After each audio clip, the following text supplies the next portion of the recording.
नमस्कार दोस्तों, मैं colonel Ajay, CEO Ajay astro money guru, first global astro finance digital channel से आपसे मुखातिब होता हूं। आज 10 जनवरी सन 2022 सोमवार, कारोबारी सप्ताह का पहला दिन। दोस्तों, आज के इस विशेष एपिसोड में हम चर्चा करेंगे राजस्थान एवं मध्य प्रदेश के कुछ विशेष इलाके जहां पर ओलावृष्टि और तेज़ बरसात से फसलों के ऊपर क्या प्रभाव पड़ा। पाला एवं ओलावृष्टि से राजस्थान में फसलों को बड़ा नुकसान की सूचना मिल रही है। फसलों में लगभग 30% का नुकसान का आकलन राजस्थान में ओलावृष्टि के कारण माना जा रहा है। जयपुर ग्रामीण के अंदर वर्तमान में सरसों, जौ, चना, गेहूं, तारामीरा की फसलें खड़ी हैं और क्षेत्र में तेज़ बरसात, ओलावृष्टि के कारण लगभग से 20 से 30% का नुकसान की सूचना मिल रही है। यदि हम जिलेवार देखें तो झालावाड़ में इस समय धनिया, सरसों, कलौंजी, लहसुन, गेहूं, अश्वगंधा आदि की फसलें खड़ी हैं। इन क्षेत्रों में ओलावृष्टि हुई है और लगभग 60 से 80% तक नुकसान की सूचना मिल रही है। अजमेर जिले में चना, सरसों, गेहूं, जौ के इस समय खेत में लहरा रहे हैं। चना एवं सरसों के करीब 6500 हेक्टेयर में नुकसान की सूचना मिल रही है।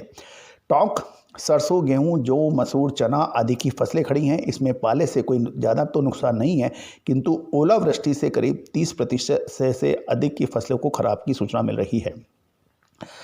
ये थी कुछ जिलेवार सरसों के या और दूसरे कृषि उपज के ऊपर सूचनाएं।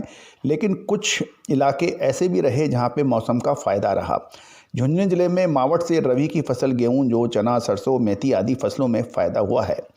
कोई विशेष नुकसान की संभावना नहीं है। सवाई माधोपुर जिले के अंदर भी गेहूं, सरसों, जौ, चना आदि फसलों को फ़ायदा मिला है और किसानों को सिंचाई की आवश्यकता नहीं पड़ रही है।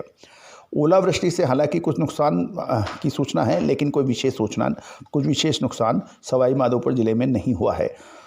सीकर जिले के अंदर चना, जौ, मेथी, सरसों, तारामीरा जैसी फसलें हैं। इस समय वनस्पतिक अवस्था में खेतों में लहरा रही हैं।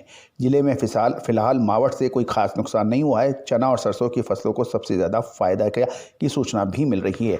तो ये मिश्रित रुख है। यदि हम देखें कि इस सरसों के ऊपर हम लोग विशेष इसलिए राजस्थान पर नज़र रख रहे हैं क्योंकि देश का लगभग 35% से अधिक उत्पादन सरसों का राजस्थान से ही आता है। तो यहाँ की फसलों को फ़ायदा एवं नुकसान के ऊपर कड़ी नज़र रखनी आवश्यक है। मध्य प्रदेश को जहाँ तक देखें तो कई इलाकों में बारिश और ओलावृष्टि की सूचना मिल रही है। मध्य प्रदेश के अशोकनगर, बसोदा, कटनी, दमोह आदि इत्यादि जिलों में अच्छी बारिश की रिपोर्ट है, जबकि गुना, मंदसौर, टीकमगढ़, हरदा, सागर, छतरपुर आदि अन्य इलाकों में बारिश के साथ ओलावृष्टि की रिपोर्ट है।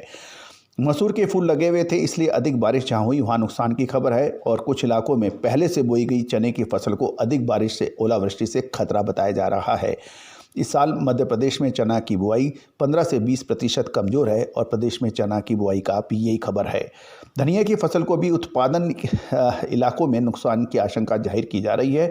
सरसों की फसल को कहीं कहीं नुकसान की खबर है। हालांकि इस बार सरसों में रिकॉर्ड तोड़ बिजाई की सूचना मिल रही है। पिछले साल के बनस्पत लगभग 22 से 25% अधिक बुआई की खबर है।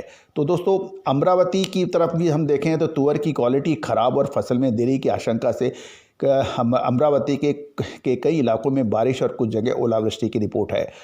अमरावती, वरुड़, अचलपुर, दयापुर, काटोल, चांदुर बाजार, परतवाड़ा, मोर्शी, कारजा आदि इलाकों में बारिश की सूचना है। अमरावती में तुअर की कटाई शुरू हो चुकी है। लगभग 20 से 30% कटाई पूरी होने की उम्मीद है।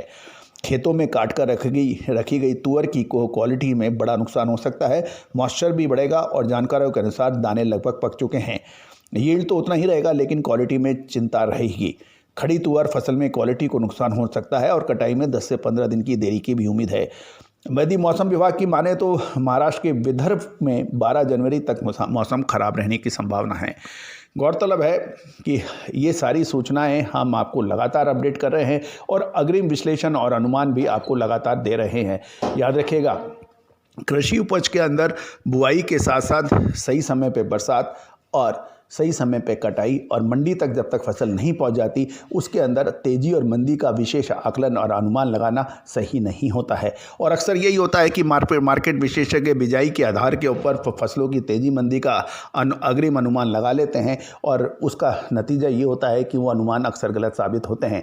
यही अनुमान सोयाबीन के ऊपर लगाया गया था और यही अनुमान कॉटन के ऊपर लगाया गया था, यानी कपास के ऊपर, जो कि दोनों गलत साबित हुए। और यील्ड के अंदर यानी तैयार फसल जब बाज़ार में आई तो उस समय आंकड़े उल्टे हो गए।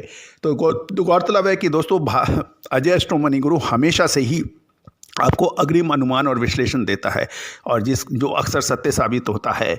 सोयाबीन, सरसों और की यील्ड जो है या उनके भाव आने वाले 2 से 3 महीनों में बड़ी उतार चढ़ाव लेके आ सकते हैं। विशेष ध्यान रखिए, हमारी अग्रिम रिपोर्ट उपलब्ध है। जो भी इसमें महानुभाव इसमें लेना चाहें वो भुगतान कर इसको प्राप्त कर सकते हैं। याद रखिएगा, फाइनेंशियल एस्ट्रोलॉजी और फंडामेंटल एनालिसिस का ये अद्भुत सहयोग पूरे विश्व के अंदर अजय एस्ट्रो मनी ग्रुप पर ही उपलब्ध हैं, जहाँ पे टेक्निकल एनालिसिस, फंडामेंटल एनालिसिस और फाइनेंशियल एस्ट्रोलॉजी का अद्भुत संगम मौजूद है।